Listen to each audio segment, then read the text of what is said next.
Alhamdulillahilladzi hadana li hada wa ma kunna linahtadiya laula an hadana Allahu laqad ja'akum rusulu rabbina bil haqqi wa nudu an tilkumul jannatu uri sumuha bima kuntum ta'malun.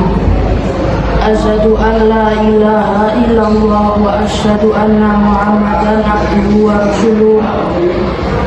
Allahumma shalli ala Muhammadin wa alihi wa ashabihi wa man tabi'ahum bi ihsanin ila yaumiddin. Fa ya ibadallahu ausikum wa nafsi bittaqwallah ittaqullaha faqad fazal muttaqun. A'udzu billahi minasyaitonir rajim. Wala ayyuhalladzina amanu taqullaha wa qulu qawlan sadidan yusri lakum a'malukum wa yaghfir lakum dhunubakum wa man yuti'illahu wa rasuluhu faqad faza fawzan 'aziman. Ya puji bagi Allah yang memberikan kita hidayah, dan kita sekali-kali tidak akan mendapatkan petunjuk jika Allah tidak memberikan petunjuk. Sesungguhnya telah datang para rasul membawa kebenaran diserukan kepada mereka. Itulah surga yang dijelaskan kepadamu disebabkan amalan yang kamu kerjakan. Jamaah Jumat rahimahullah. Wahyu pertama yang Allah Subhanahu wa Ta'ala turunkan ialah perintah membaca, yaitu membaca dengan menyebut namanya yang telah menciptakan sebagai jalan. Quran surat Al-Alaq ayat 1-5. Namun menariknya, objek yang diperintahkan untuk dibaca dalam ayat itu tidak disebutkan secara jelas, sehingga hal tersebut memiliki makna bahwa membaca tidak selamanya tertulis di dalam buku.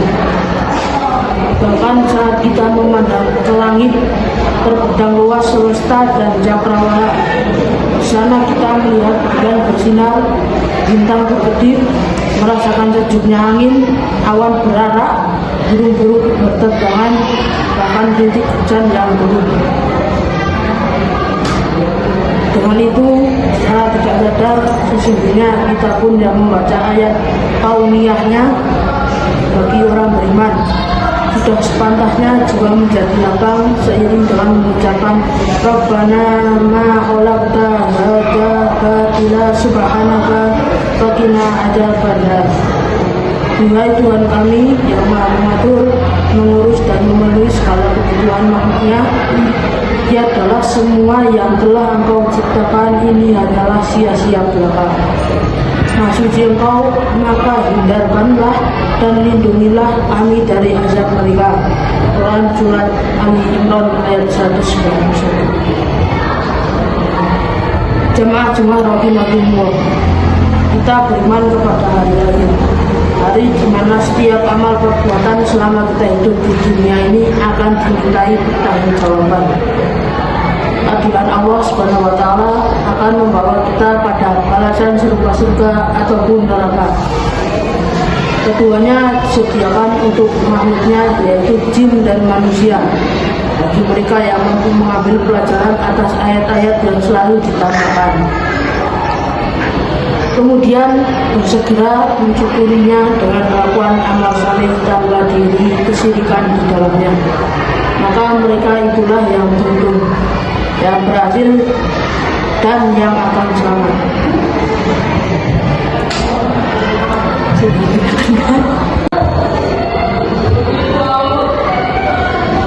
Alhamdulillahirabbil alamin. Walakiyatul muttaqin wal udwani ila al-alamin. Asyhadu an la ilaha illallah wahdahu la syarika lahu wa asyhadu anna Muhammadan abduhu wa rasuluh. Fa ya ayyuhal muslimuna nausini wa iyyakum bittaqwallahi wa qad fazal muttaqun wa la tamutunna illa wa antum muslimun. jemaah Jumat rahimahullah. Mata hati, bahasa hati, dan pikiran hati. Semua itu menjadikan pilihan diri untuk membaca ayat kauniyah Allah Subhanahu wa Ta'ala yang tidak pernah ada habisnya. Marilah kita jaga agar hati kita senantiasa sehat, teguh dan selamat dengan memperbanyak doa. Alhamdulillah musarrifal qulubi arif qulubana ala ta'alito ati awayan qalbiba qulubi sabit qalbi adil. Ya Allah, Tuhan yang maha memberikan petunjuk, contohkan hati kami agar tetap berada pada ketaatan kepada-Mu.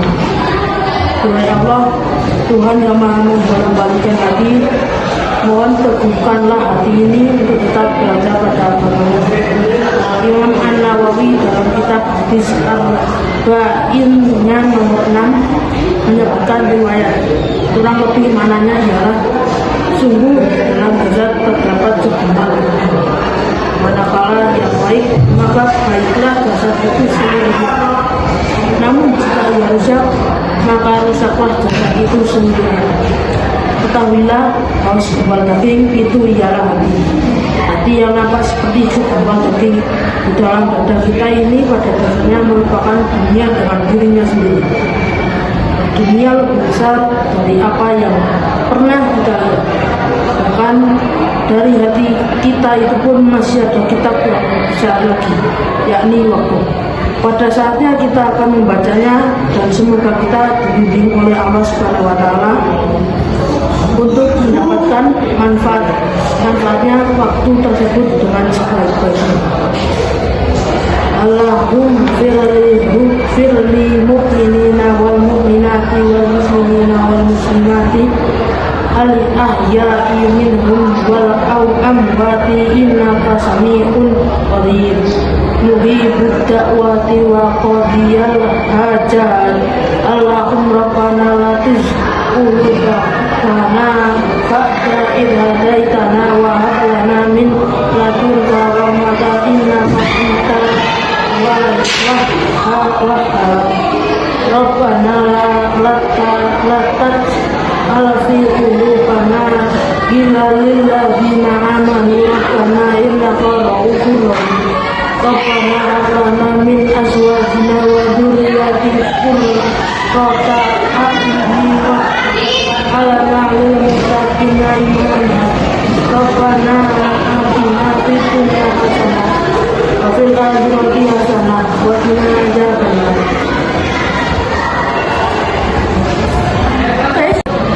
Langit bagaikan kitab besar yang Allah Subhanahu wa Ta'ala miliki. Di sana nampak ayat-ayatnya yang lain selain apa yang terdapat pada Al-Quran Al-Karim. Inilah yang disebut oleh guru-guru kita sebagai ayat kauniyah. Lihatlah ayat Allah tertulis di seluruh alam semesta. Sebuah riwayat yang sangat masyhur menyebutkan tafakkaru fi khalqillah wa la tafakkaru fillah. Berpikir kalian tentang ciptaan Allah dan janganlah kalian berpikir tentang zat Allah. Dalam riwayat lainnya, Abu Hurairah radhiyallahu anhu menyampaikan bahwa Rasulullah SAW bersabda, "Ati sayyidina anadakum fayaqulana qalaq pada wa pada hatta yaqula lahu man qalaq fa idza balagha dzalika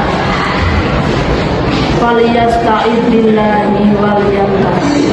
Setan akan mendatangi salah seorang di antara kalian, lalu dia akan bertanya, siapa yang menciptakan itu?